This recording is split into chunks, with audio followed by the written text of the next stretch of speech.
ಹಾಗೆ ನಮ್ಮ challenging star ಡಿವಾಸ್ Darshan ಅವರ ಒಂದು ಧ್ವನಿ. ಆಕ್ಚುಲಿ ಒಂದನ್ನು ಮಾತು ಹೇಳ್ತಾ ಇದೀನಮ್ಮ, ಒಂದೇ ನಿಮಿಷ ಜನ ಕೇಳಿಸ್ಕೋಬೇಕಷ್ಟೇ. ನಯನ ಬ್ಯಾಕ್ ಕೇಳಿಸ್ಕೋಬೇಕಷ್ಟೇ. ಯಾಕಂದ್ರೆ ಇವತ್ತು ಹಂಪಿ ಉತ್ಸವ ಬಹಳ ಚೆನ್ನಾಗಿ ನಡೀತಾ ಇದೆ ಅಣ್ಣ. ನಮ್ಮ ಕರ್ನಾಟಕದ ಉತ್ಸವ ನಮ್ಮೂರು ಉತ್ಸವ ಅಂತ ನಾವೆಲ್ಲರೂ ಕೂಡ ಬಹಳ ಹೆಮ್ಮೆಯಿಂದ ಹೇಳ್ಬೇಕಮ್ಮ. ನನ್ನ ಸಿನಿಮಾದಲ್ಲಿ ಒಂದು ಡೈಲಾಗ್ ಇತ್ತು, ಆಕಾಶದಲ್ಲಿರೋ ನಕ್ಷತ್ರ, ನೀರಲ್ಲಿರೋ ಮೀನು, ನನ್ನ ಜೊತೆ ಇರೋ ನನ್ನ ಸೆಲೆಬ್ರಿಟಿಗಳು ಯಾವತ್ತೂ ಬದಲಾಗಲ್ಲ. ಆಕಾಶಕ್ಕೆ ತಲೆ ಕೊಟ್ಟು ಭೂಮಿಗೆ ಬೆರಳಿಸಿ ನಿಯತ್ತಿಂದ ಕಟ್ಟಿರೋ ಸಂತ ತೂಗುದೀಪ ಬ್ರ್ಯಾಂಡ್ ಕಾಟ್ ಬರೇಶ್ ಐರಾವತ ಬರ್ತಾ ಇದೆ. ತಾಕತ್ತಿದ್ರೆ ಕಟ್ಟಾಕ ನೋಡೋಣ.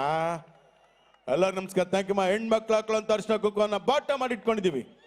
ಅಂಥದ್ರಲ್ಲಿ ಬಾಟ ಮುಟ್ತಾರೆ ಬಿಡಲ್ಲ. ನಮ್ಮ ಹೆಣ್ಮಕ್ಳು ತಂಟಕ್ಕೆ ಬಂದ್ರೆ ಮುಲ್ಲಾಜಿಲ್ದೆ ನುಗ್ಗೊಡಿತಾ ಇರ್ತೀವಿ. ಅನ್ನನ ದ್ಯಾವ್ರು ಅಂತ ಕರಿತೀವಿ. ಅಂತ ದ್ಯಾವ್ರನ್ನ ಸೃಷ್ಟಿ ಮಾಡೋನು ರೈತ. ಅಂತ ರೈತರಿಗೆ ಗೌರವ ಕೊಡ್ರೋಣ.